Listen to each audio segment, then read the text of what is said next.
Rail में सफर करने वाले विकलांगों के लिए अच्छी खबर आई है। विकलांगों लोगों को अब अपना रेलवे पास बनवाने के लिए मुख्यालय जाने से मुक्ति मिल जाएगी। रेलवे जल्द ही नई व्यवस्था लागू करने जा रहा है, जिससे विकलांग व्यक्ति कहीं पर भी अपना ऑनलाइन पास बनवा सकेंगे। संजय बकरीवाल ने पत्रकारों को कहा है कि सुविधा के लिए उन्होंने डीआरएम और रेलवे के गम से अनुरोध किया है, जिसे उन्होंने स्वीकार किया है। को लेकर रेलवे द्वारा सर्टिफिकेट बनाए जाते हैं और आपने भी उस पर प्रतिक्रिया दी है, क्या? रेलवे के जो विकलांगों के सर्टिफिकेट बनते हैं, जो विकलांगों के जो पास बनते हैं, वो जाके हार्ड कॉपी में स्टेशन पे जाके बनवाना पड़ता है। तो अभी कुछ ही समय पूर्व रेलवे का जो विकलांगों का ऑफिस था, तब मैंने डीआरएम से और डीआरएम साहब से बात करके रेलवे का ऑफिस नीचे कराया ताकि विकलांगों को असुविधा नहीं हो। दूसरी चीज़ ये कि वेस्टर्न रेलवे का ही एक अहमदाबाद में सॉफ्टवेयर बना है जो कि प्राइवेट कंपनियों से उन्होंने बनाया है, और उस सॉफ्टवेयर में ऑनलाइन रजिस्ट्रेशन विकलांगों के होते हैं। जब अहमदाबाद में वेस्टर्न रेलवे का ही जोन आता है, तो अहमदाबाद में अगर वो बनते हैं तो क्यों ना उसको ऑल इंडिया में लागू किया जा सकता है। उस संबंध में मैंने सब जीएम साहब को पत्र लिखा था, मुंबई, और रेलवे बोर्ड के चेयरमैन को भी पत्र लिखा था। तो उनका जवाब ये आया कि आपकी अच्छी पहल है और इसको शीघ्र ही पश्चिम रेलवे मंडल वेस्टर्न जोन में इसको लागू किया जाएगा। उसको लागू करने से रहेगा कि जो विकलांग और जो दिव्यांग बेचारे जो रेलवे के पास बनाने आते हैं, वो कहीं भी गांव में जहाँ भी सॉफ्टवेयर रहेगा, जहाँ भी एजेंसी रहेगी, वहाँ पर जाकर वो बनवा लेंगे और अपने डॉक्यूमेंट जमा कर देंगे और उनको ऑनलाइन वापस निकाल लेंगे। तो ये सुविधा विकलांगों के लिए इतनी हो जाएगी कि क्या है कि विकलांग बेचारा परेशान होकर कोई गांव खेड़े से किस तरह से संघर्ष करके आता है, पता लगा कि अधिकारी मीटिंग में है, नहीं है, मिला नहीं मिला, बैठा रहता है और बहुत सारी उसको असुविधा आती है और उसका खर्चा भी होता है। तो एक अच्छी पहल हमने करी थी और उस पहल को माननीय जीएम साहब ने, डीआरएम साहब ने और यहाँ के स्टाफ ने उस पहल को मंजूर करा और उसको आगे बढ़ाया, और इस संबंध में जीएम साहब की स्वीकृति मुझे प्राप्त हुई है। अभी कुछ ही समय पूर्व उनका पत्र आया कि आपकी पहल अच्छी है, हमने बोर्ड को भेज दिया है और शीघ्र ही इसे वेस्टर्न रेलवे में तो लागू करेंगे ही सही, और इसको ऑल इंडिया में भी लागू किया जाएगा। तो विकलांगों के लिए ये एक अच्छी पहल है और उस निर्णय का हम माननीय जीएम साहब का और डीआरएम साहब का स्वागत करते हैं और अभिनंदन करते हैं कि विकलांगों की उन्होंने एक पहल पर सुना। अगर इसमें छूट की बात करें तो विकलांगों को कितनी छूट? विकलांगों को इसमें छूट रहती है, 75% की इसमें छूट रहती है। जो पास बनते हैं उनमें 75% की छूट रहती है, प्लस उनके साथ एक अटेंडर जो रहता है उसको भी छूट रहती है। और यह जो सुविधा है एक इतनी अच्छी सुविधा है कि अगर ऑनलाइन हो जाता है तो वो घर बैठे कहीं भी पास का गांव के उसमें साइबर कैफे से अपनी वो बना सकता है। उसे आने जाने का खर्चा भी बचेगा और उसके परेशानी से भी बचेगा। संजय बाकलीवाल, ZRUCC, मुंबई, पश्चिम रेलवे। एक पेड़ मां के नाम अभियान के तहत देश के सबसे स्वच्छ शहर को हरा भरा करने के लिए 51 लाख पेड़ लगाने का अभियान चलाया जा रहा है। अभियान के तहत 14 जुलाई को केंद्रीय गृह मंत्री अमित शाह इंदौर आएंगे और पौधारोपण कार्यक्रम में शामिल होने के साथ ही पीएम एक्सीलेंस कॉलेज का शुभारंभ करेंगे। केंद्रीय गृह मंत्री के दौरे को लेकर इंदौर कलेक्टर आशीष सहनी शासकीय और निजी कॉलेज प्राचार्यों की बैठक ली और सहभागिता सुनिश्चित करने के निर्देश दिए। देखिए, माननीय गृह मंत्री जी का जो कार्यक्रम प्रस्तावित है 14 तारीख को, और उनके द्वारा जो पीएम एक्सेलेंस कॉलेजेस हैं मध्य प्रदेश के, उन सभी का शुभारंभ किया जाना है। और बड़ी आनंद की बात है कि इंदौर से इसकी शुरुआत सभी कॉलेजेस की करी जा रही है। तो उस कार्यक्रम में सभी कॉलेजेस की सहभागिता रहे, चाहे वो स्टूडेंट्स हों, चाहे वो फैकल्टी हो, उसके लिए सभी की बैठक बुलाई गई थी और उस कार्यक्रम से संबंधित अन्य अरेंजमेंट्स पे चर्चा हुई है। बहुत ही भव्य स्तर पर वो कार्यक्रम हमारे द्वारा आयोजित किया जाएगा। विश्व में हर साल 11 जुलाई को विश्व जनसंख्या दिवस मनाया जाता है। विश्व जनसंख्या समीक्षा के अनुमान के अनुसार जुलाई 2024 तक भारत की आबादी 144 करोड़ से ज्यादा है, जहां इसके साथ ही भारत जनसंख्या के मामले में विश्व में नंबर 1 पर आ गया है। बढ़ती आबादी को लेकर गुरुवार को जनसंख्या फाउंडेशन द्वारा कलेक्टर कार्यालय पर प्रधानमंत्री नरेंद्र मोदी के नाम ज्ञापन सौंपा है। जनसंख्या समाधान फाउंडेशन की तरफ से ज्ञापन आया है कि जनसंख्या का जो है नियंत्रण कानून बना करके जनसंख्या को संतुलित किया जाए। Priyanka Chaurasia, deputy collector. को लेकर आज आपके द्वारा ज्ञापन दिया गया है। आज हम सिर्फ जनसंख्या समाधान फाउंडेशन के लोग हैं, इसमें सभी धर्मों के, सभी समाज के लोग हैं इंदौर के। मैं सर्व ब्राह्मण परशुराम सेना का पूर्वी क्षेत्र का अध्यक्ष हूँ, राजेश तिवारी। हमारे राजपूत समाज के भी श्री सुनील सिंह राठौर जी यहाँ पे उपस्थित हैं और सभी समाज के महिला पुरुष सभी लोग यहाँ पर।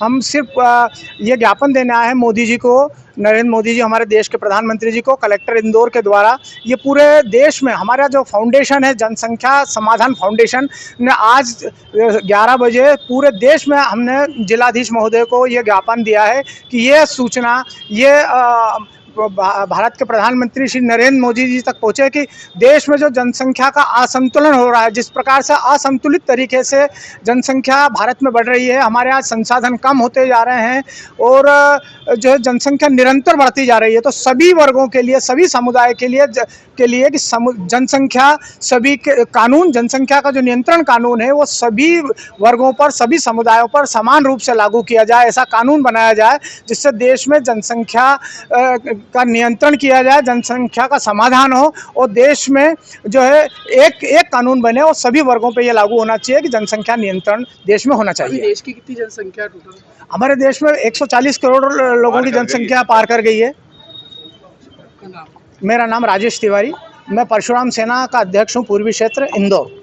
इंदौर के मल्हारगंज क्षेत्र में प्रस्तावित मेट्रो प्रोजेक्ट के सब स्टेशन के कारण मल्हारगंज और एमजी रोड क्षेत्र के व्यापारी आधार में लटके हुए हैं। व्यापारियों का कहना है कि अगर मल्हारगंज क्षेत्र में मेट्रो का सब स्टेशन बनता है तो इस इलाके के व्यापारियों को काफी नुकसान होगा। सर, हमको मेट्रो के अंदर तो बहुत भयंकर नुकसान है। एमजी रोड के सारे व्यापारी परेशान हैं और आज 4-5 साल से उनके ऊपर तलवार लटकी हुई है। बार बार अधिकारी आते थे, मेट्रो के सर्वे कर करके चले जाते थे।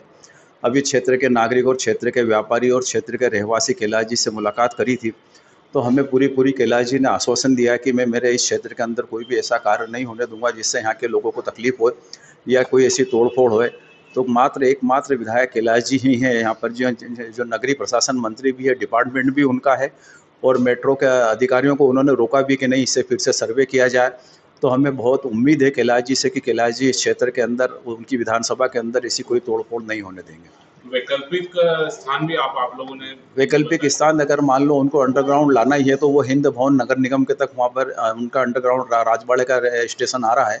तो हमने मेट्रो वालों के साथ सर्वे करा था जब कपूर खां की बजरिया, पुराना एसपी ऑफिस और स्मृति टाकीज और एसपी ऑफिस के क्वार्टर, सुभाष चौक, पानी की टंकी, सुभाष चौक जो मैदान पड़ा वो वहाँ से लेके और जिनसी हाट मैदान, रोडवेज का वर्कशॉप, प्रिंटिंग प्रेस, ये सब सरकारी संपत्तियाँ हैं और 104 फुट का मास्टर प्लान के अंतर्गत रोड है सुभाष मार्ग, तो उसको छोड़ा करके अंडरग्राउंड ले जाई जाए तो किसी की प्राइवेट संपत्ति पे कहीं आपको आधिपत्य करने का या उसको लेने का कोई प्रश्न ही नहीं उठेगा। मंत्री से ही उम्मीद है आप लोग? हमको मंत्री जी से बहुत उम्मीद है, हमको पूरा विश्वास है कि कैलाश जी इस कार्य को सफलतापूर्वक और लोगों को निराश नहीं करेंगे। वो इस कार्य को सुचारू रूप से करवाएंगे और शहर के विकास की ओर जो अग्रसर उनका कदम है वो एक बहुत अच्छा कदम है। कैलाश जी ही कर सकते हैं ये काम, बाकी कोई काम ऐसा व्यक्ति नहीं कर सकता। मेरा नाम शेखर गिरी है, मैं मल्हारगंज का रहवासी हूँ। एक पेड़ मां के नाम अभियान के तहत इंदौर में 11 जुलाई को महापौधारोपण होगा, जिसमें एक दिन में 11 लाख पौधे लगाए जाएंगे। इस महाअभियान के केंद्रीय गृह मंत्री अमित शाह शामिल होंगे। पौधारोपण कार्यक्रम को लेकर कैबिनेट मंत्री कैलाश विजयवर्गीय ने मीडिया से चर्चा की और आयोजन को लेकर विस्तार से जानकारी दी है। 24 घंटे का उसको समय होता है। शाम को 13 तारीख को शाम को 6 बजे से यहाँ पर मजदूर और कुछ समाज सेवी संस्थाएं गड्ढा करना प्रारंभ कर दी। ये सुबह 6 बजे तक गड्ढे करना, गड्ढे को साफ करना, 6 बजे से वृक्षारोपण करना, तो 6 बजे से फिर हम वृक्षारोपण करेंगे और ये शाम को 6 बजे तक करेंगे, सूर्य उदय से लेकर सूर्यास्त। मुझे बताते हुए प्रसन्नता है कि सिर्फ इसी काम के लिए देश के गृह मंत्री अमित शाह जी आए, इस वर्ल्ड रिकॉर्ड में अपनी उपस्थिति दर्ज कराकर वो पूरे इंदौर की जनता को गौरवान्वित करने आए। मुझे गर्व है कि हमारे देश के यशस्वी प्रधानमंत्री ने मुझे पत्र लिखा और इंदौर के लोगों की सोच को उन्होंने नमस्कार किया। इंदौर के लोग जो सोचते हैं वो करते हैं और हमें फिर से इस विषय को चर्चा करना, हमने जो कहा है वो करके दिखाना। मैं समझता हूँ कि मुझे लंबी चौड़ी चर्चा करने की आवश्यकता नहीं, क्योंकि यदि आप कोई प्रश्न पूछना चाहें मेरा स्वागत। हमारे 51 लाख गड्ढे हुए, 51 लाख पेड़ लगाने की व्यवस्था भी हो गई। आज अभी तक सारे नगर निगम और जिले में लगभग 15 लाख पेड़ लग चुके हैं अलग अलग स्थानों पर। तो अभियान ये 51 लाख का रिकॉर्ड तोड़ेगा ऐसा मेरा मानना है, क्योंकि लोगों में बहुत उत्साह है और लोग अपना जीवन संवारना चाहते हैं और इसलिए लोगों को पेड़ की महत्ता भी समझना चाहिए। तो अब पेड़ लगाने वालों की संख्या शहर में बढ़ रही है। आपकी उद्यान विभाग की बात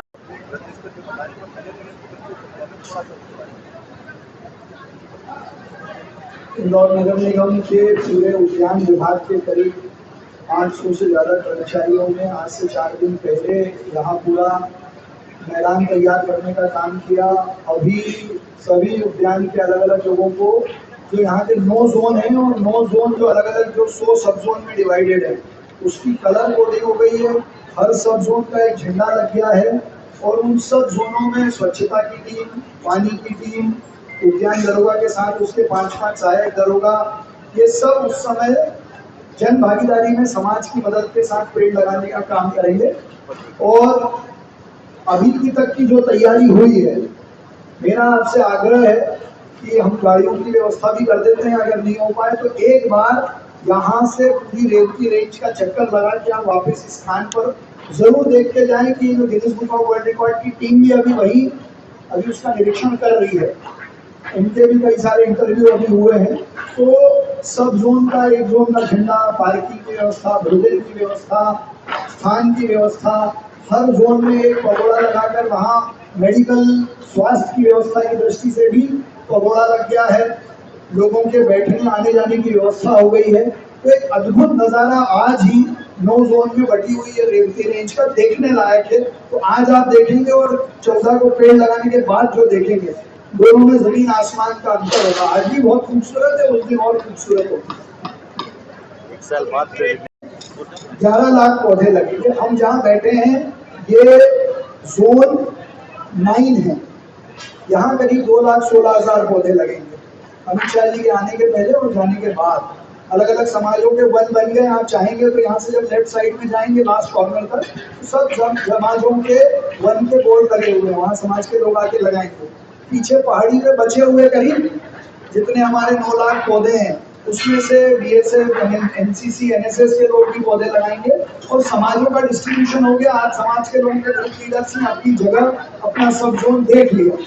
तो आप लोग भी एक बार जरूर देखें। मैं वकील और शरद को बोलूँगा कि इन सबको पूरा एक बार दौरा करवा के, भले गाड़ी से आप उतरे तो बहुत अच्छा है, तो एक पूरा आपको बर्ड्स आई व्यू और ओवरव्यू समझ में आ जाएगा, आना जाना रुकना पौधे लगाना।